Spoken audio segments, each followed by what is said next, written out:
রাধে রাধে। তবে বন্ধুরা, দু একটা কথা তোমাদের সঙ্গে শেয়ার করব। কি কথা, মানে আমি মোবাইল খুলে দেখছি যে হলুদের এত ডিমান্ড হয়ে গেছে। মানে কি ডিমান্ড, মানে কাচের গ্লাসের মধ্যে শুধু হলুদ দিচ্ছে। তাই দেখে আমি কী করলাম যে না, হলুদের দাম তো বেড়ে গেছে। সত্যি কথা কি, আমি রান্না করতেও হলুদ পাই না। কি, আমার বাগানে কিছু হলুদ ছিল। হলুদটা কে লাগাচ্ছে? আমার শুধু মেয়েই লাগাচ্ছে যে মা, হলুদ তো অনেক কাজে লাগে, সেই জন্য হলুদটা।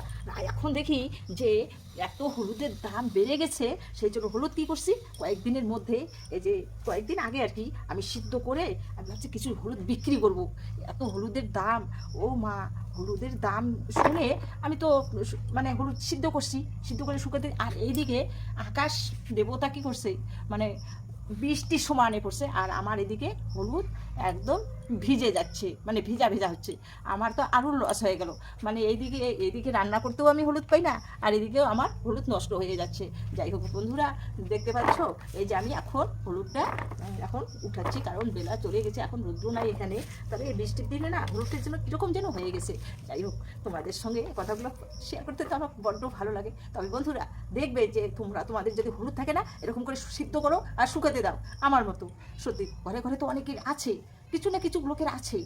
তাই আমি কী করছি, এই যে অল্প একটু হলুদ, যাই হোক কিছুদিন তো আমার যাবে, হলুদটা একটু দামটাও একটু কমে আসুক, আর আমার হলুদটাও এদিকে শুকিয়ে যাক।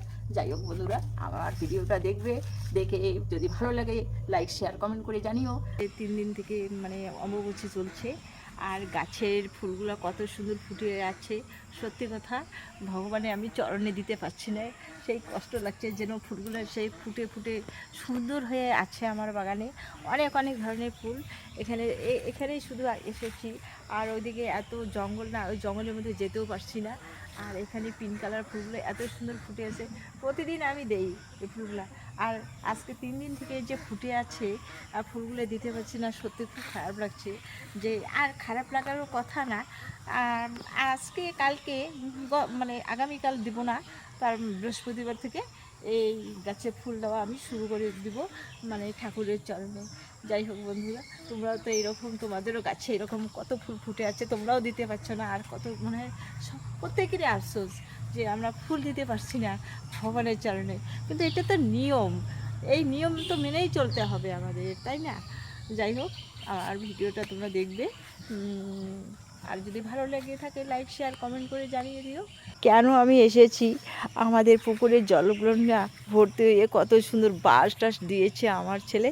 বাঁশগুলো উপরে উপরে মানে ভেসে আছে, একটা কলার গাছও আছে। তবে বন্ধুরা, আমি কিন্তু সাঁতার কাটতে পারি। যাই হোক, তোমাদের আগেও এই কথাটা বলেছিলাম, হয়তো তোমাদের বিরক্ত লাগবে।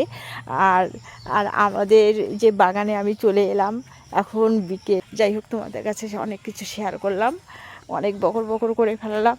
আর এখানে অনেক কলার গাছ হয়েছে, এখন আমাদের আর কলা কিনতে হয় না, মাসে মাসে কলা মানে হয়।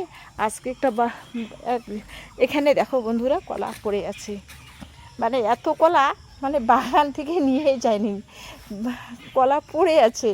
কি করব, বললাম না যে অনেক কলা। আর আজকে একটা কলার পিস নিয়ে এসে সেটা ঘরে রেখে দিয়েছি। যাই হোক, ওটা তোমাদেরকে দেখানো হয়নি। আর আমাদের এই যে সুপারির চারাগুলো কত সুন্দর হয়েছে, আর মোটামুটি আমাদের বিক্রি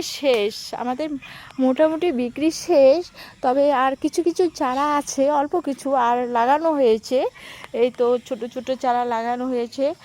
আর এর মধ্যে তোমাদের সঙ্গে আরও অনেক দিন আগে ভিডিওতে শেয়ার করেছিলাম। যাই হোক, আবার আমি মানে শেয়ার করছি যে এইদিকে আমাদের গাছের আরও পেকে আছে। দেখি, এটা ধরতেই পারো না পাকছে কি ঠিক পাকেনি, অনেক দূর থেকে বোঝা যাচ্ছে না, উপরে আছে।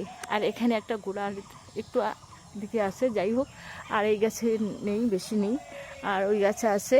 আর আমরা কাঁঠালটা কারণ খাই না কেন, কাঁঠালটা অত আমাদের পাকা কাঁঠাল ভালো লাগে না, আমরা কাঁচা ওই যে কাঁঠালটা মানে সবজি খেতেই ভালোবাসি। আর এখানে অনেক কাঁঠাল আছে, একদম গোড়া থেকে ধরেছে, কত সুন্দর তোমাদের সঙ্গে শেয়ার করছে যে বন্ধুরা। এখানে কাঁঠাল ধরেছে একদম গোড়ায়।